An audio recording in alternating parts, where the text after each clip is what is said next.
investforedu.com के Aditya Agarwal. Aditya, good morning, स्वागत है आपका ईटी नाव पर। अपना समय देने के लिए आपका बहुत शुक्रिया। और कल हमने देखा था कि बाजार ने काबिले तारीफ रिटर्न किया, कमबैक किया, इनफैक्ट कह सकते हैं। काफ़ी सेशंस के कंसोलिडेशन और कमजोरी के बाद कल हमने देखा 25,200 के लेवल्स भी नजर आए और वहां से भी तेजी की चाल निफ्टी ने पकड़ी। बैंक निफ्टी में भी मजबूती और ब्रॉडर मार्केट्स का एक्शन तो कायम ही है। अब आज दिस मॉर्निंग विदेशी बाजार से और गिफ्ट निफ्टी की तरफ से इम्प्लाइड एक्शन कमजोर है आदित्य। ऐसे में निफ्टी और बैंक निफ्टी के लिए स्ट्रैटेजी क्या घड़ी जाए? गुड मॉर्निंग मानसी, शो पे बुलाने के लिए शुक्रिया। अगर हम निफ्टी की बात कर ले, पहले तो बिल्कुल एक शॉर्ट कवरिंग रैली हमें थोड़ी देखने मिली थी कल मार्केट में और अच्छा खासा एक मूव देखा था हमने मार्केट में। बट अगर हम थोड़ा बहुत ऑप्शन डेटा को भी स्टडी करें तो हमें ये भी पता चलता है कि 25,200 से लेके 25,300 पे काफी कॉल साइड में ओपन इंटरेस्ट बिल्डअप है। इसका मतलब वहाँ पे काफी कॉल राइटिंग भी हुई है मानसी। तो मुझे लग रहा है कि मार्केट थोड़ा बहुत रेजिस्टेंस यहाँ पे जरूर फेस करेगा। 25,200 से लेके 25,300 के बीच में यहाँ पे हर्डल्स है मार्केट में। और जैसा कि आप बता रहे हो कि गिफ्ट निफ्टी एक वीकनेस की तरफ हमें बता रही है कि 100 पॉइंट गैप डाउन हो सकता है मार्केट में। तो कहीं ना कहीं मुझे लग रहा है कि मार्केट थोड़ा आज वीक फुटिंग पे ही रहना चाहिए। 25,100 अहम सपोर्ट है मार्केट के लिए। नेक्स्ट इमीडिएट सपोर्ट लेवल वो हमें वॉच करना है आज के ट्रेडिंग सेशन में। अगर 25,100 ब्रेक कर देता है मार्केट तो मुझे लग रहा है मार्केट वापस एक बार 25,000 के आसपास आता हुआ हमें दिखाई देगा। ओवरऑल मुझे, अगर मैं ब्रॉडर पिक्चर की बात करूं, ऐसा नहीं लग रहा मुझे कि मार्केट में हमें बहुत ज्यादा कुछ सेलिंग प्रेशर देखने मिलेगा। एक रेंज बाउंड है मार्केट फिलहाल के लिए। 25,000 नीचे की तरफ अच्छा सपोर्ट जोन है। काफी ज्यादा ओपन इंटरेस्ट बिल्डअप है वहाँ पे पोर्ट साइड में। तो मुझे नहीं लग रहा 25,000 ब्रेक भी करना चाहिए मार्केट। ऊपर की तरफ 25,200 25,300 एक हर्डल है। 20 डीएमए भी वहीं पर आता है 25,200 के आसपास। तो मार्केट वहाँ पे रेजिस्टेंस फेस करेगा। तो मैं सलाह दूंगा कि आज इंडेक्स में ट्रेड ना करे। ये गैप डाउन ओपनिंग होता है उसके बाद वॉच करें एक बार कि क्या निफ्टी 25,100 के सपोर्ट को होल्ड कर रहा है। अगर 25,100 के सपोर्ट को होल्ड करता है तो मे भी मार्केट एक बार थोड़ा 30 40 या 50 पॉइंट का एक शॉर्ट कवरिंग रैली दिखाए। अदरवाइज मुझे नहीं लग रहा मार्केट में बहुत ज्यादा कोई हमें मूवमेंट देखने मिले ये 100 पॉइंट गैप डाउन के बाद। अगर हम सामने बैंक निफ्टी की बात कर ले मानसी, तो वहाँ पे एक अच्छा हमने आउट परफॉर्मेंस देखा था कल। वहाँ पे एक अच्छी शॉर्ट कवरिंग रैली भी आई थी और पीएसयू बैंक्स ने बहुत स्ट्रेंथ दिखाया था कल। मुझे लग रहा है ये कंटिन्यू होना चाहिए। PSU banks will continue to show strength. Names like SBI, PNB, Bank of Baroda ये कंटिन्यू करने चाहिए स्ट्रेंथ दिखाने के लिए।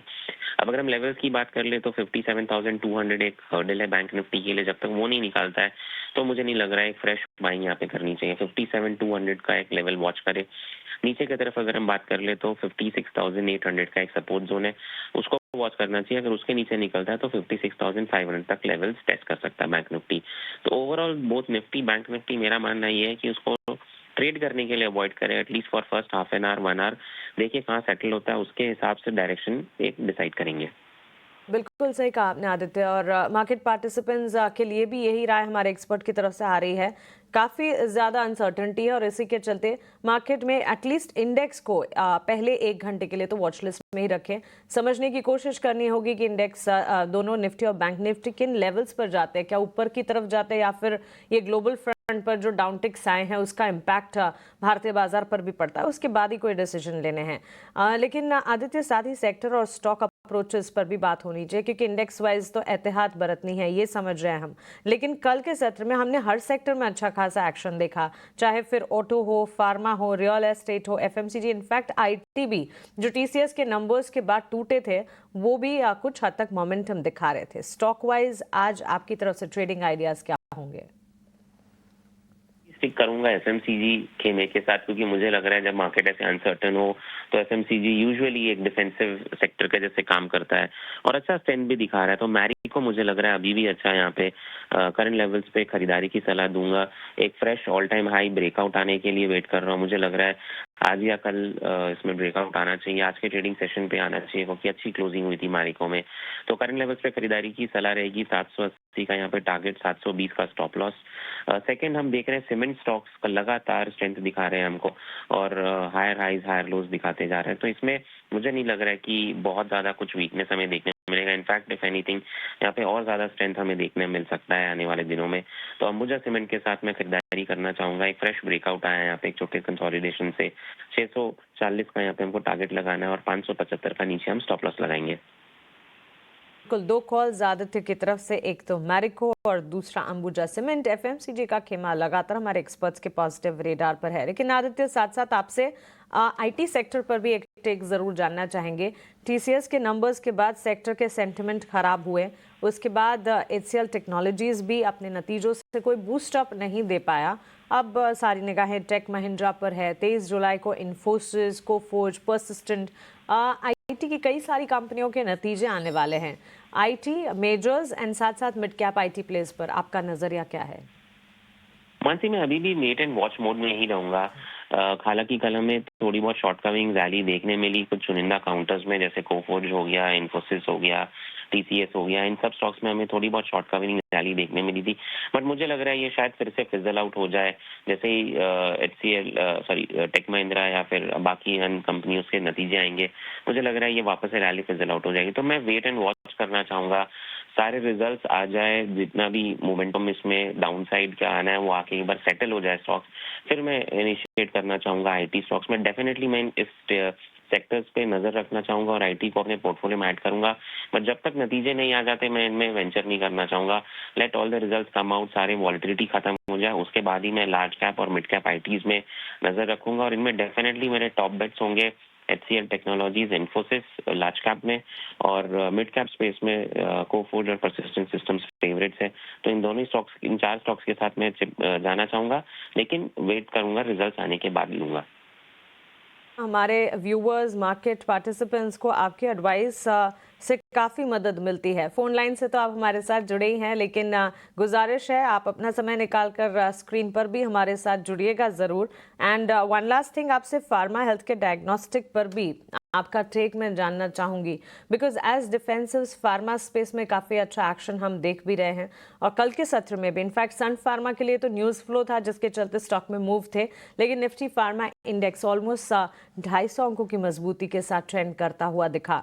क्या आपको लगता है कि फार्मा स्पेस पर भी एक नज़र होनी चाहिए, और अगर एंट्री अपॉर्चुनिटीज मिल जाए तो पोर्टफोलियो का हिस्सा फार्मा मेजर्स या फिर फार्मा के सब सेगमेंट्स बीट health care, diagnostic, CRAM, CDMO को बनाना चाहिए? बिल्कुल मानसिक बनाना चाहिए। इनफैक्ट मैं थोड़ा ज्यादा वेटेज दूंगा हेल्थ केयर और डायग्नोस्टिक स्पेस को, क्योंकि मुझे लग रहा है वहां पे अपॉर्चुनिटी ज्यादा है, रिस्क टू रिवॉर्ड फेवरेबल है और एक अच्छा बेस फॉर्मेशन हो चुका है वहां पे। यहाँ से मुझे इन सेक्टर्स में ज्यादा अपमूव दिख रहा है। अब अगर हम कुछ प्लेयर्स की बात कर ले, जैसे लाल पैथ लैब है या फिर कृष्णा डायग्नोस्टिक्स है, या फिर मेट्रोपोलिस है, मुझे लग रहा है ये स्पेस काफी अच्छा करना चाहिए। हमने देखा हाल फिलहाल में अपोलो हॉस्पिटल्स ने एक अच्छा अपमूव दिखाया था, उसके बाद एक थोड़ी बहुत प्रॉफिट टेकिंग आई है। तो यहाँ भी एक अच्छा कंफर्ट आ चुका है, करेक्शन आ चुका है, रिस्क टू रिवॉर्ड फेवरेबल है। तो ये स्पेस को मैं ज्यादा वेटेज दूंगा, health care and diagnostic space को। इसके अलावा बिल्कुल अगर हम बात कर ले, सीडीएमओ प्लेयर्स है यहाँ पे, अच्छा परफॉर्म करना चाहिए आने वाले दिनों में। इसमें कुछ प्लेयर्स हैं जो डेफिनेटली बहुत अच्छा कर रहे हैं। लॉरस लैब्स हम देख रहे हैं लगातार हायर हाइज हायर लोज बनाते जा रहे हैं और ये मोमेंटम कंटिन्यू होना चाहिए यहाँ पे। कुछ एक चुनिंदा प्लेयर्स और है सीडीएमओ में जो बहुत अच्छा आउट परफॉर्मेंस कर रहे हैं, जैसे कि ग्लैंड फार्मा हो गया, सिप्ला हो गया। मुझे लग रहा है ये सब कंपनीज कंटिन्यू करना चाहिए अपने आप मूव को। और जैसा कि आपने कहा, सन फार्मा न्यूज बेस के बेसिस पे एक अच्छा खासा आउट परफॉर्मेंस दिखाया था, वहां पे मुझे लग रहा है एक कंटिन्यूएशन होना चाहिए आज के ट्रेडिंग सेशन पे। तो कहीं ना कहीं मुझे लग रहा है 1750-1800 के लेवल्स आपको सन फार्मा में भी देखने मिल सकते हैं।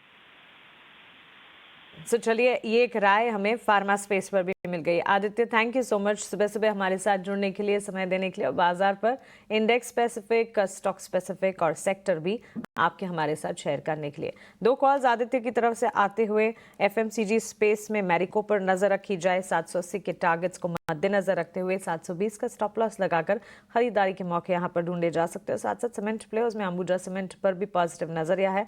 आदित्य का मानना है कि 640 तक के लक्ष्य यहां पर नजर आ सकते हैं। 575 का नीचे की तरफ एक स्टॉप लॉस आपको लगाना चाहिए। 593 के लेवल्स 0.5% गेंस के साथ कल यह स्टॉक क्लोज हुआ था। लेकिन चलिए अब आगे बढ़ते हैं और मेरे सहयोगी शरद के साथ जुड़ते हैं, उनसे समझते हैं कि आज के लिए खबरों वाले शेयर्स क्या हैं। शरद, गुड मॉर्निंग। ढेर सारे नतीजे और ढेर सारी खबरें हैं आज हमारे पास।